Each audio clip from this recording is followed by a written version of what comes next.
Hello friend, this is Shubham here and welcome to Gupta's classes and कल हमने जैसा कि एक टॉपिक पढ़ा था लाइक अकाउंट से रिलेटेड था। अकाउंट के बेसिक्स को हमने स्टार्ट किया था और उसमें ये था कि लाइक एक वीडियो मैंने पहले बनाई थी बट उसमें क्या हुआ था, कुछ ना कुछ फॉल्ट हो गया था। लाइक चीज़ें उस तरीके से नहीं थी जिस तरीके से होनी चाहिए थी। तो आज आगे की चीज़ों को स्टार्ट करते हैं। ठीक है, हमने जो कल पढ़ा उसके आगे की चीज़ों को स्टार्ट करते हैं। तो आज हमें स्टार्ट करना है यूज़र्स से। यूज़र्स कौन कौन होते हैं यूज़र अकाउंटिंग इंफॉर्मेशन के। ठीक है, तो हमें अकाउंटिंग इंफॉर्मेशन के यूज़र से स्टार्ट करना है। ठीक है, चलिए करते हैं स्टार्ट बिना देरी किए। ओके, ये मैं थोड़ा क्लीन कर देता हूँ। चलिए, Users of accounting information. Generally, users of accounting information are classified into two categories. जैसे कि आपको वैसे तो पता ही होगा कि यूजर जो होते हैं अकाउंटिंग इंफॉर्मेशन के वो दो तरह के होते हैं। ठीक है, एक होते हैं इंटरनल यूजर, एक होते हैं एक्सटर्नल यूजर। ठीक है, इंटरनल मतलब आंतरिक आंतरिक यूजर्स जो है आपके जो फाइनेंशियल स्टेटमेंट है उनको पढ़ने वाले, उनसे रैशनल डिसीजन लेने वाले। एक तो मैनेजमेंट के अंदर के होंगे, लाइक कंपनी के अंदर के होंगे, और एक होंगे जो कंपनी के बाहर के होंगे। तो दो तरीके के यूजर्स हैं, एक हो गया आपका इंटरनल और एक हो गया आपका external. Management accounting is concerned with identifying information requirements as well as the method of providing such information to the management. ठीक है, अच्छा। अब जैसे कि बहुत सी ब्रांचेज हैं अकाउंटिंग की, है ना। अकाउंटिंग की क्या है, बहुत सी ब्रांचेज हैं। ठीक है, तो उन ब्रांचेजों में क्या होता है, लाइक अलग अलग ब्रांचेज हैं, इधर देखते हैं। ठीक है, तो हम जैसे कि इसके बारे में भी हम आगे पढ़ेंगे ब्रांचेस के बारे में। तो एक नज़र डालते हैं, चलिए छोटा सा है ब्रांचेस ऑफ अकाउंटिंग। ये मैंने शॉर्ट में लिख दिया, ओके। अरे यार, हाँ ठीक है।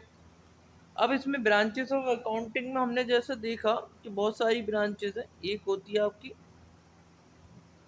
मैनेजमेंट अकाउंटिंग,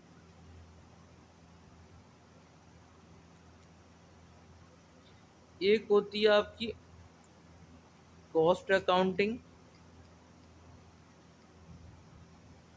एक होती है आपकी फाइनेंशियल अकाउंटिंग। सॉरी, मैं शॉर्ट शॉर्ट में लिख देता हूँ, आप है ना। फाइनेंशियल अकाउंटिंग,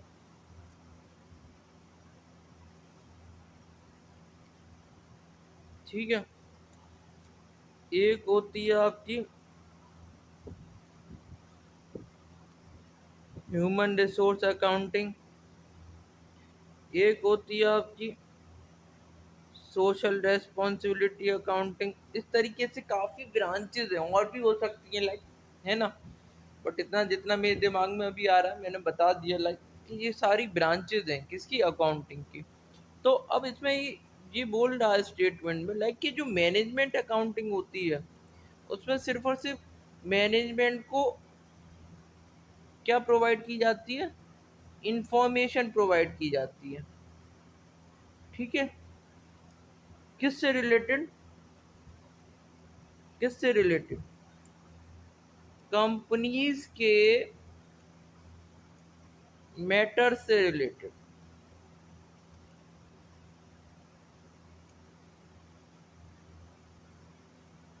ठीक है, कंपनीज के मैटर से रिलेटेड। अब इसमें भी क्या है, अपार्ट फ्रॉम फाइनेंशियल अकाउंटिंग। भाई जो फाइनेंस का जो चीज थी, या जो भी फाइनेंस से रिलेटेड चीजें थी, उसको छोड़ के जो भी मैनेजमेंट की डे टू डे एक्टिविटीज होती हैं उससे रिलेटेड मैनेजमेंट को क्या प्रोवाइड करनी होती है, लाइक इंफॉर्मेशन प्रोवाइड करनी होती है। अब जैसे क्या हो सकता है जी, ये ऐसे हो सकता है लाइक कि मैंने जैसे कि टॉप लेवल मैनेजमेंट आप जब पढ़ोगे तो उसमें 3 लेवल के मैनेजमेंट आएंगे, एक टॉप लेवल, एक मिडिल लेवल, एक बॉटम लेवल।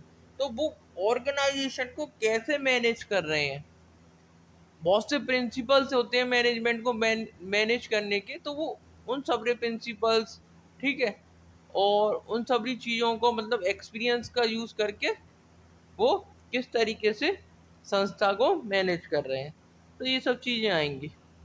ठीक है, तो उधर भी बस वो यही बोल रहा है लाइक, दिखाता आपको कि मैनेजमेंट अकाउंटिंग पे सिर्फ और सिर्फ मैनेजमेंट को क्या चाहिए, इंफॉर्मेशन चाहिए ताकि वो अपने संस्था को अच्छे से मैनेज कर पाए। ठीक है, while information requirement of the outside users are generally served by financial statements। मतलब जो अंदर के लोग हैं उनको तो कौन इंफॉर्मेशन दे रहा है, मैनेजमेंट अकाउंटिंग के थ्रू मिल रही, पर जो बाहर के यूजर्स हैं, भाई संस्था के बाहर के भी तो लोग हैं ना, तो उनको कहाँ से इंफॉर्मेशन मिल रही है, उनको मिल रही है थ्रू फाइनेंशियल स्टेटमेंट्स के थ्रू। ठीक है, ये आपकी बात समझ में आ गई होगी। ठीक है, चलिए अब बहुत सारे यूजर्स के बारे में बता रखा है, देखते हैं कौन कौन से यूजर्स हैं। सबसे पहले देखते हैं इन्वेस्टर्स के बारे। They provide this capital to the business. भाई सीधी सीधी बात है, इन्वेस्टर क्या करेगा, इन्वेस्टर ने अगर किसी कंपनी में इन्वेस्ट कर रहा है तो क्या करेगा, कैपिटल प्रोवाइड करेगा। बट ये कैपिटल कैसी होगी, रिस्क कैपिटल होगी, मतलब कि इसमें रिस्क इन्वॉल्व होगी। ठीक है, दो तरीके की कैपिटल होती हैं लाइक, है ना, अगर इन्वेस्टमेंट के रीजन से देखा जाए तो हमें कितनी तरीके की कैपिटल हो सकती है, दो तरीके की। ठीक है, कितनी तरीके की हो सकती हैं, दो तरीके की कैपिटल। इसके दो भाग बांटा, एक हो गया रिस्क फ्री कैपिटल और एक हो गया रिस्क इन्वॉल्विंग कैपिटल। ठीक है, अब इसमें देखेंगे, अब रिस्क फ्री कैपिटल लगाएंगे तो हमें कैसा मिलेगा, रिस्क फ्री रिटर्न मिलेगा, है ना। बट इस केस में जब रिटर्न मिलेगा तो आपका वो रिस्क फ्री नहीं होगा। ठीक है, उसमें रिस्क इन्वॉल्व है, आपने पैसा लगाया, आपका पैसा इसमें क्या हो सकता है, डूब भी सकता है। ठीक है, बट रिस्क फ्री रिटर्न में डूबने के चांसेस बिल्कुल लगभग 0% ही होते हैं। वो बात अलग है कि कोई एक्सेप्शन केस हो, उसमें आपका पैसा डूब सकता है, बट रिस्क फ्री रिटर्न में नहीं डूब सकता। अब इसके एग्जांपल देख सकते हैं हम। आपको रिस्क फ्री रिटर्न कहाँ पे मिल सकती है, आपको बैंक में मिलती है, बैंक में मिल सकती है। ठीक है, पोस्ट ऑफिस में मिल सकती है। ठीक है, और गवर्नमेंट बॉन्ड्स में मिल सकती है। ठीक है, बट वहीं दूसरी तरफ देखेंगे कि रिस्क इन्वॉल्विंग रिटर्न में, जैसे जिसमें रिस्क इन्वॉल्व है, जिसमें आपका पैसा डूब सकता है, वो आप शेयर्स में लगा सकते हो, डिवेंचर्स में लगा सकते हो, है ना। और उसके अलावा भी बहुत सी चीज़ें, म्यूचुअल फंड्स हो सकता है, तो बहुत सारी चीज़ें हैं जिसमें आपका रिस्क इन्वॉल्व होता है। ठीक है, एक और बेसिक डिफरेंस इसमें हम देख लेते हैं लाइक कि इस केस में जो मिलेगी ना रिटर्न, रेट ऑफ रिटर्न वो कम होगा, इस केस में जो रेट ऑफ रिटर्न मिलेगी वो ज़्यादा होगी। ठीक है, ओके भाई, रिस्क ले रहे हो तो रिटर्न भी तो ज़्यादा मिलेगी, इतना समझ में आया।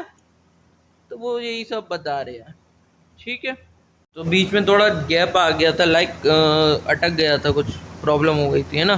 तो हम क्या कह रहे थे, एक रिस्क फ्री रिटर्न होती है और एक रिस्क इन्वॉल्विंग रिटर्न होती है, वो हमने देख लिया। चलिए इन्वेस्टर को पढ़ते हैं। तो इसमें ये provide risk capital to the business, ये क्या प्रोवाइड करेंगे, रिस्क कैपिटल प्रोवाइड करेंगे बिजनेस के लिए। ठीक है, they need information to access whether to buy hold और सेल देयर इन्वेस्टमेंट। और भाई इनको फाइनेंशियल स्टेटमेंट से रिगार्डिंग इन्फॉर्मेशन क्यों चाहिए, इनको इसलिए चाहिए क्योंकि ये जो लोग हैं ये अब क्या इन्वेस्टर क्या चाहेगा, इन्वेस्टर चाहेगा कि वो अपने जो उन्होंने इन्वेस्ट कर रखा है, अपनी इन्वेस्ट कर रखी है कैपिटल या पैसा लगा रखा है, क्या वो उसको बरकरार रखे, होल्ड करके रखे। ठीक है, जो उसने पैसा लगा रखा है जिस भी सिक्योरिटीज़ में पैसा लगा रखा है उनको बेच दे या फिर उनको और ख़रीद ले। ठीक है, समझ में आ रहा है इतना? चलिए, also they are interest to know the ability of the business to survive, prosper and pay dividend. ठीक है, अब ये इसलिए ये भी ये चाहते हैं लाइक ये इंटरेस्टेड है भाई, इनका हित जुड़ा हुआ है, तो इनको ये लगता है कि लाइक कि बिज़नेस कैसा है, क्या बिज़नेस लॉन्ग टर्म में सर्वाइव करेगा नहीं करेगा। ठीक है, उसकी ग्रोथ होगी नहीं होगी, और अगर ग्रोथ होगी बिजनेस की तो उनको टाइमली डिविडेंड मिलेगा नहीं मिलेगा। In corporate sector ownership and management are not essential separated. मतलब कह रहा है नॉन कॉर्पोरेट सेक्टर मतलब नॉन कॉर्पोरेट सेक्टर में कौन कौन सा आ जाएगा, सोल प्रोप्राइटरशिप आ जाएगा। ठीक है, तो सोल प्रोप्राइटरशिप की बात कर रहा है, वहाँ पे क्या कह रहा है, ओनरशिप और मैनेजमेंट क्या होता है, सेपरेट नहीं होता है, उसमें एक ही होता है। दोनों फिर भी ओनर्स जो होते हैं लाइक सोल प्रोप्राइटर के, उनको भी इंफॉर्मेशन की ज़रूरत होती है, किसकी, about the performance of their business and its financial position to decide whether to continue और शट डाउन। इसको मैं आपको अभी एक बार में क्लियर कर देता हूँ। ठीक है, देखिए जो फॉर्म्स ऑफ बिजनेस ऑर्गेनाइजेशन पढ़ेंगे ना, ये मैनेजमेंट का पार्ट है, उसको पढ़ेंगे तब आपको बताएंगे, बट एक बार मैं शॉर्ट में थोड़ा थोड़ा बता देता हूँ। लाइक कि एक होता है आपका सोल प्रोप्राइटर। ठीक है, एक होता है कंपनी फॉर्म ऑफ बिजनेस। ठीक है, अब सोल प्रोप्राइटर में क्या होता है, सोल प्रोप्राइटर में होता है आपका, ठीक है, ownership is equal to management. ठीक है, ओनरशिप किसके इक्वल टू होती है, मैनेजमेंट की। मतलब कहने का मतलब ये ओनरशिप और मैनेजमेंट एक ही के हाथ में होगी। ठीक है, वहीं आप बात करें कंपनी फॉर्म ऑफ बिजनेस की, ओनरशिप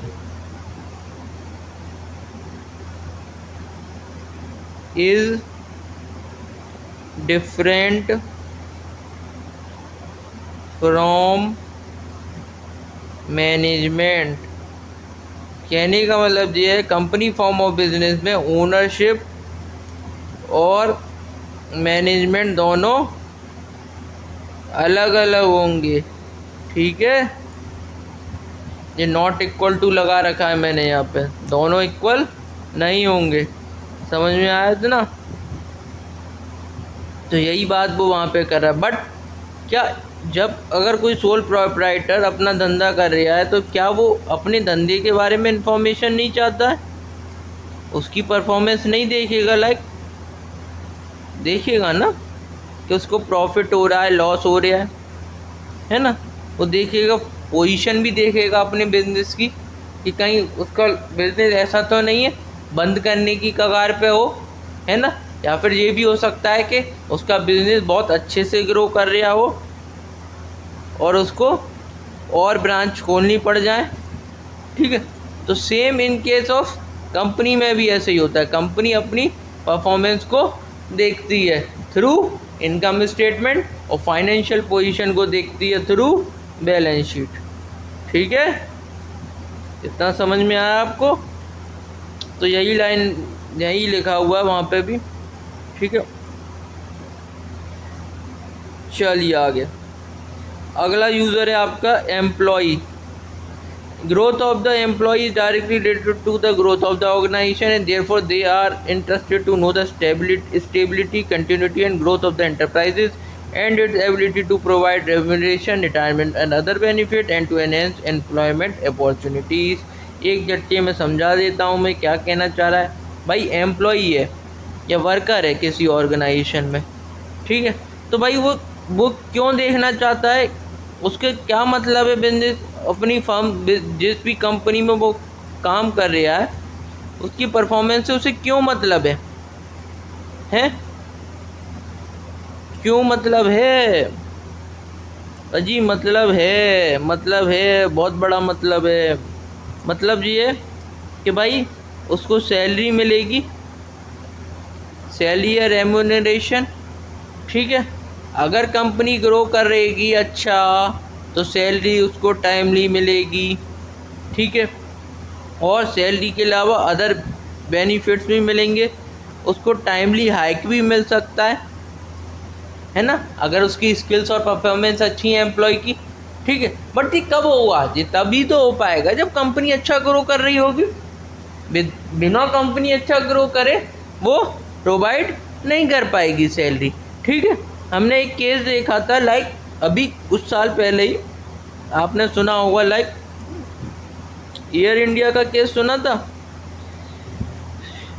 एयर इंडिया बंद होने की कगार पर थी तो उसने अपने एम्प्लॉय को बहुत सालों की सैलरी नहीं दी थी, हैं, तो एयर इंडिया की परफॉर्मेंस अच्छी नहीं चल रही थी, है ना, तो इस चक्कर में सैलरी नहीं मिली, ठीक है। तो एक एम्प्लॉय इसीलिए देखना चाहता है कि उसका जो फ्यूचर है उस कंपनी के साथ वो सिक्योर है या नहीं, वही सब लिखा हुआ है उसमें, कुछ अलग इमला नहीं लिखी हुई है, ठीक है, देख लीजिए, है ना, मैंने आपको समझा दिया। Suppliers and creditor, supplier creditor को देखते हैं। They are also interested know the ability of the enterprise to pay their dues. भाई सप्लायर कौन है, सप्लायर वो है जिसने हमें माल उधार पे दे रखा है ना, और क्रेडिटर वो है जिसने हमें, क्रेडिटर और सप्लाई एक ही बात है, जिसने हमें कुछ उधार पे दे रखा है, माल या पैसा, ठीक है। मोस्टली तो माल ही मतलब सॉरी गुड्स ही होता है ना, मैं माल बोलने जा रहा हूँ, ओके, है ना। That helps them to decide the credit policy of the related relevant concern rate to be charge and so on. अब क्या कह रहा है कि भाई वो इसलिए देखना चाहते हैं कंपनी की परफॉर्मेंस को क्योंकि उनको अपनी क्रेडिट पॉलिसी भी डिसाइड करनी है। क्रेडिट पॉलिसी क्या है, सपोज करो कि हाँ सपोज करो कि आपका कोई बिजनेस है ना, और आपने अपने सप्लायर से माल लेते हो, वो सॉरी गुड्स लेते हो उधारी पे, है ना, तो वहाँ पे क्रेडिट पॉलिसी होती है लाइक कि 20 दिन की क्रेडिट पॉलिसी, 30 दिन की क्रेडिट पॉलिसी। तो 30 दिन तक अप टू 30 डेज तक तो ये रहेगा लाइक कि आपको कोई भी मतलब पैसा नहीं देना है, 30 days no interest will be charge, but after 30 days interest will be charge, ठीक है। तो इस तरीके की क्रेडिट पॉलिसी वो कैसे डिसाइड करेंगे, वो बिजनेस के परफॉर्मेंस को देख के ही तो डिसाइड करेंगे ना, है ना।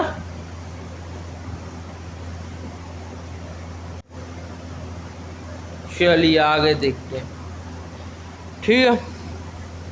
तो क्रेडिट पॉलिसी डिसाइड करें, रेट क्या चार्ज करने हैं भाई, इंटरेस्ट रेट, इन केस के टाइमली पेमेंट नहीं हुआ तो वो इंटरेस्ट भी तो चार्ज करेंगे ना क्रेडिटर और सप्लायर, तो वो क्या रखने हैं। Sometimes they also become interested in long term continuation of the enterprise expanse become dependent on the survival of that business. कहने का मतलब इसका मैंने कल एक एग्जाम्पल दिया था, चलिए फिर से देखते हैं क्या कह रहा है वो आखिरी लाइन में, इधर देखते हैं। सपोज करो आप एक कंपनी है, कार मैन्युफैक्चरिंग कंपनी, ठीक है। तो क्या कार मैन्युफैक्चरिंग कंपनी सारी चीज़ें जो उतने भी पार्ट्स कार में लगते हैं वो खुद बनाती है? नहीं, वो सारे पार्ट्स खुद नहीं बनाती है, ठीक है। तो वो क्या करती है, वो उसके भी कोई ना कोई सप्लायर्स और क्रेडिटर होती हैं जिनसे वो गुड्स को लेती है। गुड्स इन द सेंस यहाँ पे क्या हो जाएगा, यहाँ पे गुड्स हो जाएगा आपका रॉ मटेरियल। रॉ मटेरियल लेगी ना वो, रॉ मटेरियल लेके फिर वो उससे कार मैन्युफैक्चर करेगी। ठीक है, तो सपोज करिए कि रॉ मटेरियल है आपका एक टायर मेकिंग कंपनी है, टायर मेकिंग कंपनी, MRF ले लेते हैं इसको। ठीक है, और इसको हम ले लेते हैं मारुति। ठीक है, तो मारुति को क्या चाहिए, टायर वाली कंपनी से टायर चाहिए, है ना, तभी तो वो अपनी कार बना पाएगी। ठीक है, बट अच्छा, बट टायर मेकिंग कंपनी क्या चाहती है, टायर मेकिंग कंपनी का हित डायरेक्टली डिपेंडेंट है कार मेकिंग कंपनी पे। इसका सारा बिजनेस किस पे डिपेंड है, कार मेकिंग कंपनी पे। तो टायर मेकिंग कंपनी कभी भी नहीं चाहेगी कि कार मेकिंग कंपनी जो है वो बंद हो या वो उनकी ग्रोथ कम हो, जस्ट बिकॉज कि टायर मेकिंग कंपनी के जो टायर्स हैं वो कार में लगते हैं। तो ये धंधा जो टायर मेकिंग कंपनी का जो बिजनेस है वो डायरेक्टली डिपेंडेंट किस पे है, आपका कार मेकिंग कंपनीज पे। ठीक है, तो वहाँ पे भी बस यही बात लिखी हुई थी। ठीक है, लास्ट लाइन में पढ़ लीजिएगा कि भाई कुछ कंपनीज जो नीचे वाली कंपनीज है जो जो जो आपकी मैन्युफैक्चरिंग कर रही हैं, लाइक दूसरी कंपनीज के लिए, है ना, प्राइमरी गुड्स मैन्युफैक्चरिंग कर रही हैं ताकि उससे एक फाइनल गुड्स बन सके, दूसरी कंपनी उसको रॉ मटेरियल की तरह यूज़ करे। तो ऐसी छोटी कंपनियां कभी नहीं चाहेंगी कि जो बड़ी कंपनियां हैं उनका धंधा कम हो, उनका बिजनेस कम हो, उनकी ग्रोथ कम हो।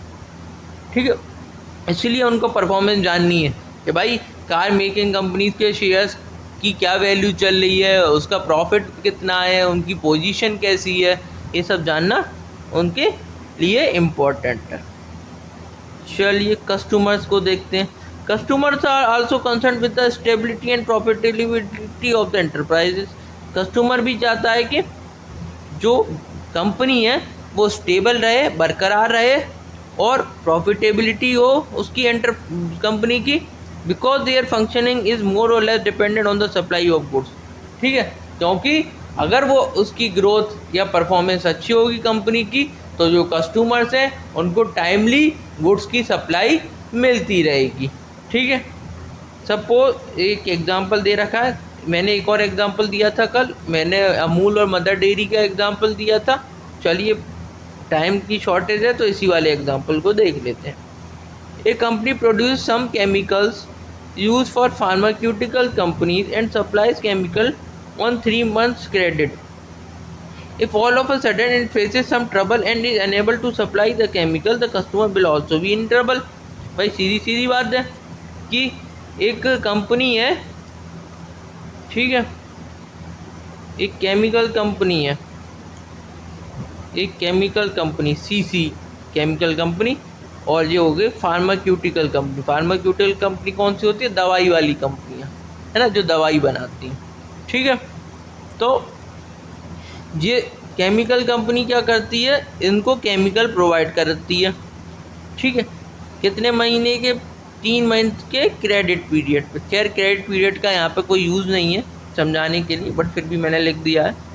ठीक है, अब केमिकल कंपनी इनको प्रोवाइड, अब सपोज करो, अब फार्मास्यूटिकल कंपनी केमिकल का क्या करती होगी, कुछ ना कुछ में तो यूज़ करती होगी ना भाई, खुद के लिए यूज़ थोड़ी ना कर रही होगी, खुद थोड़ी ना कंज्यूम कर रही होगी, वो कोई ना कोई फाइनल गुड्स बनाने में कंज्यूम कर रही होगी उस केमिकल को जो इससे लिया है केमिकल कंपनी से। ठीक है, कुछ दवाइयों में, सैनिटाइजर्स में, ठीक है, या अदर कुछ चीज़ों में, डिटॉल वगैरह में यूज़ करती होगी। सपोज करो कि केमिकल कंपनी अब केमिकल नहीं प्रोवाइड करा पा रही है फार्मास्यूटिकल कंपनी को, तो क्या वो फिनिश जो फाइनल गुड्स बना रही थी, लेट सपोज करो डेटॉल बना रही थी, तो क्या वो डेटॉल उतनी मात्रा में बना पाएगी जितनी ज़रूरत है मार्केट में? नहीं बना पाएगी ऑब्वियसली। तो नहीं बना पाएगी तो क्या होगा कि जो कस्टमर है उसको दिक्कत होगी, ऑब्वियसली होगी। बिकॉज डिमांड तो यहाँ पे बहुत ज़्यादा हो जाएगी, बट सप्लाई जो होगी डेटॉल की वो कम हो जाएगी। ठीक है, तो कस्टमर विल फेस प्रॉब्लम, है ना, वाइल कंज्यूमिंग दी गुड्स। तो इस केस में कस्टमर भी चाहता है कि जो जिस भी कंपनी से वो अटैच्ड है, लाइक जो भी उसकी आइडियल कंपनी है, लाइक जिस भी प्रोडक्टों को वो यूज़ करता है, उसकी ग्रोथ होती रहे, वो स्टेबल रहे, है ना, लॉन्ग रन में, ताकि उनको जो प्रोडक्ट्स मिल रहे हैं उनकी कमी ना हो मार्केट में। ठीक है, इतना समझ में आया? कस्टमर में यही लिख रखा है। चलिए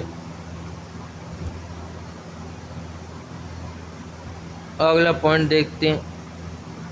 अगला है government and other agency, they regulate the functioning of business enterprises for public goods. अब गवर्नमेंट क्या है?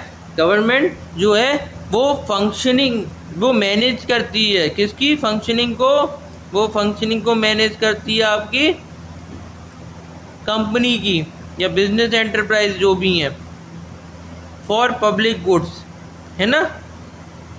Allocate scarce resources among competing enterprises, control prices, charge excise duty and taxes, and so they have continued interest in the business enterprises. चलिए इधर बता देते हैं इसको भी, एक एक पॉइंट को मैं अलग से क्लियर करता जा रहा हूँ। ठीक है, कोई दिक्कत हो तो कमेंट कर दीजिए।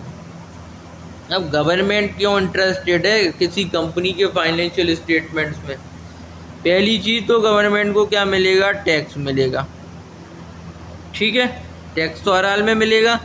दूसरी चीज़ एक्साइज ड्यूटी मिलेगी। एक्साइज ड्यूटी कब मिलेगी? यदि कंपनी कोई मैन्युफैक्चरिंग कंपनी है, कोई मैन्युफैक्चरिंग का प्रोसेस कर रही है, कोई मैन्युफैक्चर प्रोडक्ट बना रही है, तो एक्साइज ड्यूटी भी मिलेगी। ठीक है, तीसरी चीज़ गवर्नमेंट क्यों चाहती है नज़र रखना फाइनेंशियल स्टेटमेंट पे या परफॉर्मेंस पे किसी कंपनी की? बिकॉज ऐसा कि आपने पढ़ा होगा कि जो रिसोर्सेज हैं वो क्या है? बहुत ही कम है ना। तो उन रिसोर्सेज को यू प्रॉपरली मैनेज करना पड़ेगा। मैनेज करना पड़ेगा, नहीं करना पड़ेगा? कल मैंने एक एग्जांपल दिया था, लेट्स सपोज कि कोई फर्नीचर मेकिंग कंपनी है, फर्नीचर वाली कंपनी है, तो फर्नीचर वाली कंपनी जो रिसोर्सेज लेगी वो कहाँ से लेगी? वो लेगी नेचर से। नेचर में ही तो होते हैं प्लांट, ट्रीज। तो अब जब वो ट्रीज लेगी, ट्रीज से मिलेगी उनको लकड़ी, है ना, वुड। तो वुड लेगी तभी तब वो अपने फर्नीचर को बना पाएगी, है ना। बट क्या इस चीज़ को मैनेज करना या कंट्रोल करना ज़रूरी नहीं है गवर्नमेंट के लिए? अगर ऐसा नहीं होगा तो फिर तो क्या भी अपनी मनमानी करेंगी ये सारी कंपनियां, और नेचर को बहुत ज़्यादा कष्ट पहुंचाएंगी, नेचर से बहुत ज़्यादा लेंगी, है ना। अत्याधुनिक वो मैं कह रहा हूँ अत्यधिक लेंगी, बहुत एक्सेस में यूज़ करेंगी नेचर का, और फिर उससे क्या दिक्कत होगी? दिक्कत किसको होगी? सोसाइटी को होगी। ठीक है, तो इस सब चीज़ों को भी कंट्रोल करना पड़ता है गवर्नमेंट को। ठीक है, उसके अलावा अगली चीज़ देखते हैं,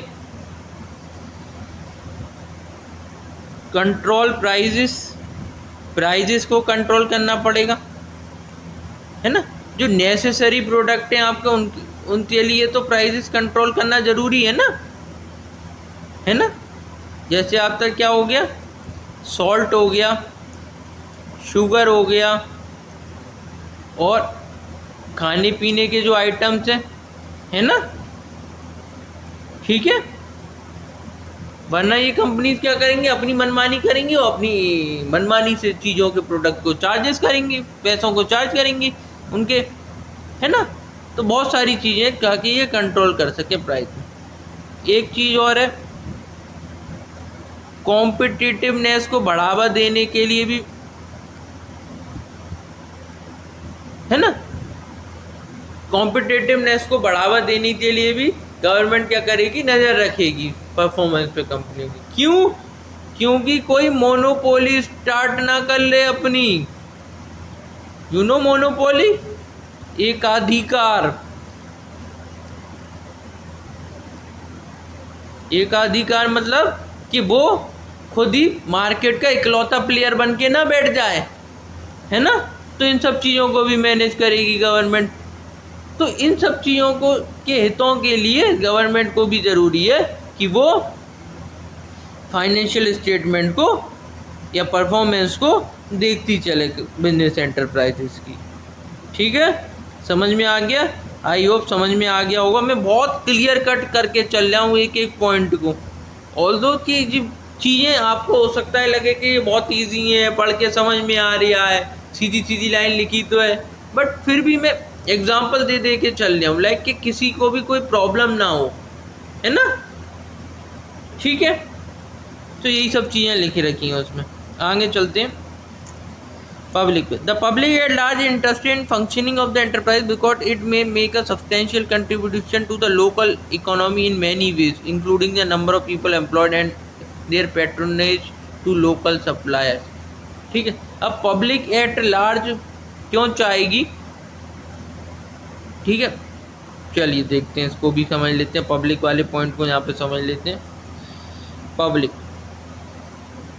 ठीक है, पब्लिक क्यों चाहती है? सपोज तुमने देखा होगा, लाइक आपने नाम सुना होगा महारतन कंपनीज का।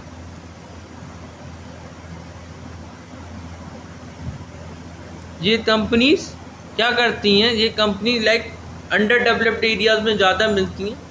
ऐसे तो मतलब डेवलप्ड एरियाज में भी हैं, बट अंडर डेवलप्ड एरियाज में। ठीक है, तो वहाँ क्या करती हैं कि जब, है ना, जैसे आपका बिहार हो गया, छत्तीसगढ़ हो गया, उड़ीसा हो गया, उस साइड है बेल हो गया, सेल हो गया, है ना, और ONGC वगैरह हो गई। तो क्या करती हैं ये इनको क्या चाहिए होती है? इनको चाहिए होती है लेबर, चाहिए होती है या वर्कर्स चाहिए होते हैं, है ना। तो जब ये इनको लेबर्स और वर्कर्स चाहिए माइंस वगैरह में, है ना, या रिसोर्सेज को निकालने के लिए जब इनको वर्कर्स चाहिए, है ना, तो ये क्या प्रोवाइड करती हैं? ये प्रोवाइड करती हैं आपकी jobs on a large scale. ठीक है, जिससे क्या होता है? जिससे पब्लिक का वेलफेयर होता है। ठीक है, इसके अलावा इनकी जिम्मेदारी भी होती है कि ये इनको करना मैंडेटरी है। मैंडेटरी है, क्यों मैंडेटरी है? एज पर कंपनीज एक्ट 2013, उसमें एक सेक्शन है CSR का। What is CSR?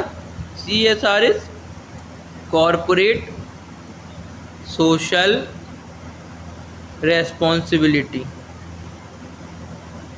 ठीक है, corporate social responsibility, I think section, इसका सेक्शन है शायद से सेक्शन है 135 है शायद, है ना। तो सेक्शन 135 कहता है कि भाई कंपनी के लिए ये मैंडेटरी है कि वो पब्लिक के वेलफेयर के लिए चीज़ों का मतलब पैसे को खर्च करें, है ना। इसका मैं बता देता हूँ रीज़न। लाइक एक कंपनी होती है, लाइक, है ना, कोई भी मैन्युफैक्चरिंग कंपनी है, कोई बड़ी कंपनी ले लो, छोटी कंपनी ले लो, वो जो भी चीज़ मैन्युफैक्चर कर रही है ना, वो कहीं ना कहीं डायरेक्टली और इनडायरेक्टली नेचर पे डिपेंड है ना। दूसरी चीज़, अगर मान लो नेचर पे डिपेंड नहीं भी है तो भी वो कोई ना कोई ऐसी चीज़ों को कर रहे हैं जिससे नेचर क्या हो रहा है? डैमेज हो रहा है ना। एक्सेस में केमिकल्स छोड़ देना, है ना, चाहे हवा में हो चाहे पानी में हो, है ना, तो क्या होता है? अल्टीमेटली पॉल्यूट हो रहा है नेचर। ठीक है, तो अब सरकार ने ये कह रखा है कि लाइक कि जब आप नेचर से ले रहे हो और नेचर को डैमेज कर रहे हो तो ये आपकी ड्यूटी है कि आप नेचर के लिए कुछ ना कुछ स्पेंड करोगे, नेचर के लिए कुछ ना कुछ स्पेंड करोगे, है ना, वेलफेयर में स्पेंड करोगे लोगों के लिए। लाइक कैसे स्पेंड करेंगे? स्कूल्स, खोल के, कॉलेजेस खोल के, हॉस्पिटल्स खोल के, है ना। उसके अलावा क्या में स्पेंड कर सकते हैं, पब्लिक रोड्स, ठीक है, पब्लिक पार्क्स,